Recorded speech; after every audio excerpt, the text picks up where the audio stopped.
Hello friends, I hope you all are doing good. In this video, I am going to tell you how you can bring back desktop icons in your Windows 11 desktop screen back. Like you can see, I am not able to see recycle bin and my computer, or you can see this PC icon in desktop screen. For bringing back, let's go to the settings of a PC. After we go to settings of our PC, I then go to the left side on the personalization option. After click on personalization, then you have to go to the themes on the right side. After you click on the themes, below you will be able to see in the related settings column desktop icon settings. You have to click on this desktop icon settings.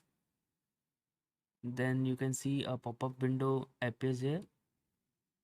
Here you can add any of the icons that are necessary for your desktop window by checking, tick marking them. Like I need computer and recycle bin, so I have added. Then you have to click on apply here, then click on OK.